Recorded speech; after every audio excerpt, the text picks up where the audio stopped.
Good morning, guys. Welcome to Threading Lou. I thought we would start out this morning with a little bit of reading.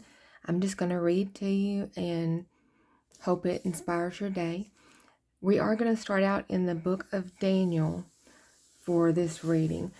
It may not always be the Bible that I read to you, but that's where we're going to start. So just grab a cup of coffee, a good drink, and enjoy, relax, and let God speak to you. Daniel. During the 3rd year of King Jehoiakim's reign in Judah, King Nebuchadnezzar of Babylon came to Jerusalem and besieged it. The Lord gave him victory over King Jehoiakim of Judah and permitted him to take some of the sacred objects from the temple of God. So Nebuchadnezzar took them back to the land of Babylonia and placed them in the treasure house of his God. Then the king ordered Ashpenaz, his chief of staff, to bring to the palace some of the young men of Judah's royal family and other noble families who had been brought to Babylon as captives. Select only strong, healthy, and good-looking young men, he said. Make sure they are well versed in every branch of learning, are gifted with knowledge and good judgment, and are suited to serve in the royal palace. Train these young men in the language and literature of Babylon. The king assigned them a daily ration of food and wine from his own kitchens. They were to be trained for 3 years, and then they would enter the royal service. Daniel, Hananiah, Mishael, and Azariah were 4 of the young men chosen, all from the tribe of Judah. The chief of staff renamed them with these Babylonian names. Daniel was Belshazzar, Hananiah was Shadrach, Mishael was called Meshach, Azariah was called Abednego. But Daniel was determined not to defile himself by eating the food and wine given to them by the king. He asked the chief of staff for permission not to eat these unacceptable foods. Now God had given the chief of staff both respect and affection for Daniel. But he responded, I am afraid of my lord the king, who has ordered that you eat this food and wine. If you become pale and thin compared to the other youths your age, I'm afraid the king will have me beheaded. Daniel spoke with the attendant who had been appointed by the chief of staff to look after Daniel, Hananiah, Mishael, and Azariah. Please test us for 10 days on a diet of vegetables and water, Daniel said. At the end of the 10 days, see how we look compared to the other young men who are eating the king's food. Then make your decision in light of what you see. The attendant agreed to Daniel's suggestion and tested them for 10 days. At the end of the 10 days, Daniel and his 3 friends looked healthier and better nourished than the young men who had been eating the food assigned by the king. So after that, the attendant fed them only vegetables instead of the food and wine provided for the others. God gave these 4 young men, an unusual aptitude for understanding every aspect of literature and wisdom, and God gave Daniel the special ability to interpret the meaning of visions and dreams. When the training period ordered by the king was completed, the chief of staff brought all the young men to King Nebuchadnezzar. The king talked with them, and no one impressed him as much as Daniel, Hananiah, Mishael, and Azariah. So they entered the royal service. Whenever the king consulted them in any manner requiring wisdom and balanced judgment, he found them 10 times more capable than any of the magicians and enchanters in his entire kingdom. Daniel remained in the royal service until the 1st year of the reign of King Cyrus. One night during the 2nd year of his reign, Nebuchadnezzar had such a disturbing dream that he could not sleep. He called in his magicians, enchanters, sorcerers, and astrologers, and he demanded that they tell him what he had dreamed. As they stood before the king, he said, "I have had a dream that deeply troubles me, and I must know what it means." Then the astrologers answered the king in Aramaic, "Long live the king! Tell us the dream, and we will tell you what it means." But the king said to the astrologers, "I am serious about this. If you don't tell me what my dream was and what it means, you will be torn limb from limb, and your houses will be turned into heaps of rubble.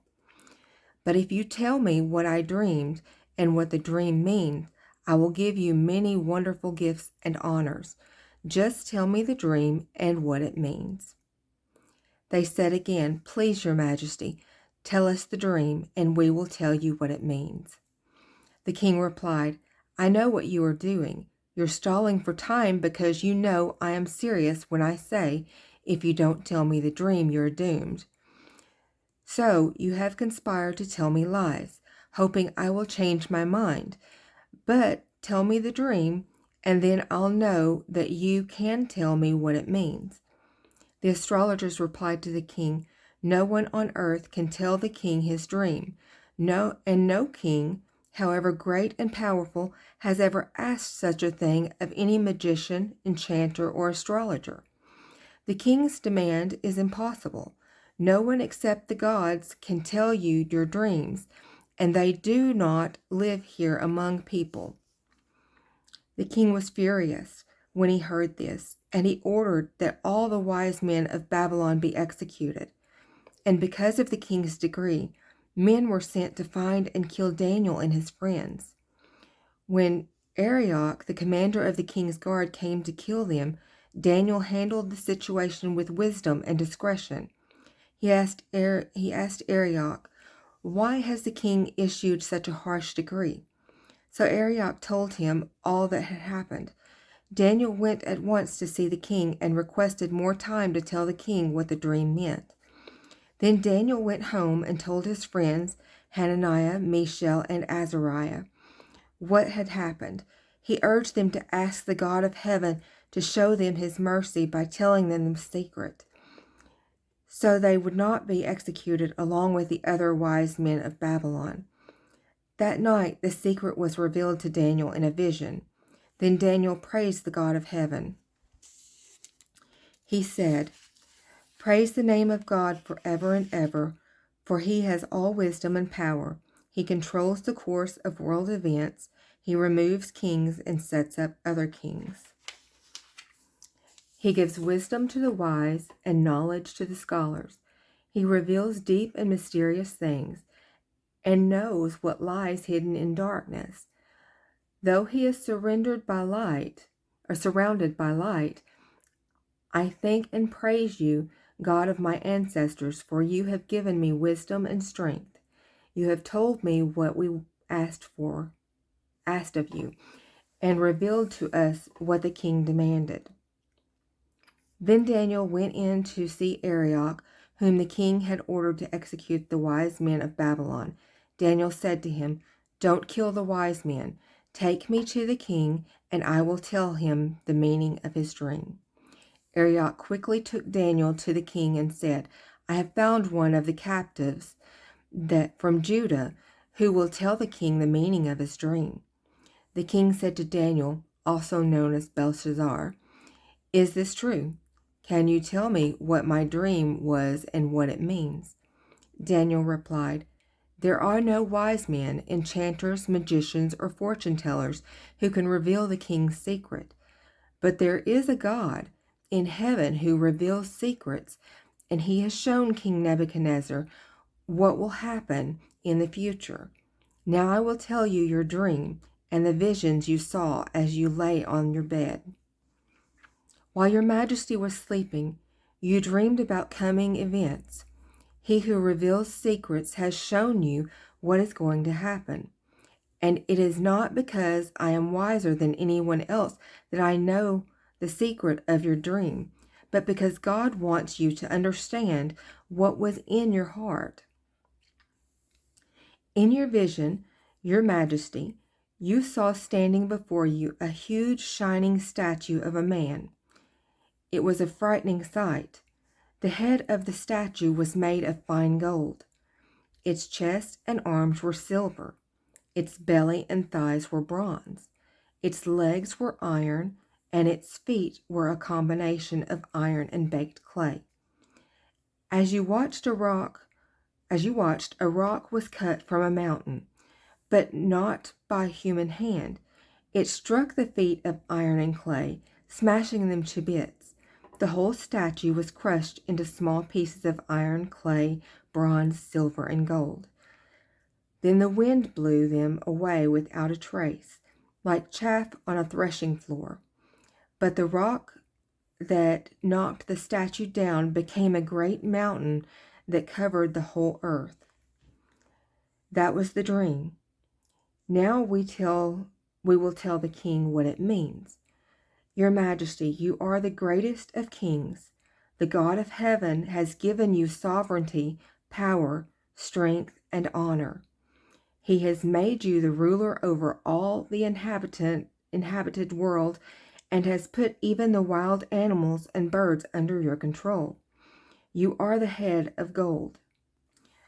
But after your kingdom comes to an end, another kingdom, inferior to yours, will rise to take your place. After that kingdom has fallen, yet a third kingdom, represented by bronze, will rise to rule the world. Following that kingdom, there will be a fourth one, as strong as iron. That kingdom will smash and crush all previous empires, just as iron smashes and crushes everything it strikes. The feet and toes you saw were a combination of iron and baked clay, showing that this kingdom will be divided, like iron mixed with clay. It will have some of the strength of iron, but while some parts of it will be as strong as iron, other parts will be as weak as clay. This mixture of iron and clay also shows that these kingdoms will try to strengthen themselves by forming alliances with each other through intermarriage. But they will not hold together, just as iron and clay do not mix. During the reign of those kings, the God of heaven will set up a kingdom that will never be destroyed or conquered. It will crush all these kingdoms into nothingness, and it will stand forever. That is the meaning of the rock cut from the mountain. Though not by human hands, that crushed to pieces the statue of iron, bronze, clay, silver, and gold. The great God was showing the king what will happen in the future. The dream is true, and its meaning is certain. Then King Nebuchadnezzar threw himself down before Daniel and worshipped him. And he commanded his people to offer sacrifices and burn sweet incense before him. The king said to Daniel, "Truly, your God is the greatest of gods, the Lord over kings, a revealer of mysteries, for you have been able to reveal this secret." Then the king appointed Daniel to a high position and gave him many valuable gifts. He made Daniel ruler over the whole province of Babylon, as well as chief over all of his wise men. At Daniel's request, the king appointed Shadrach, Meshach, and Abednego to be in charge of all the affairs of the province of Babylon, while Daniel remained in the king's court. And we'll stop there for today. That brings us to chapter 3. So I hope you enjoyed this, and I look forward to seeing you on the next video, guys. Talk to you later. Bye.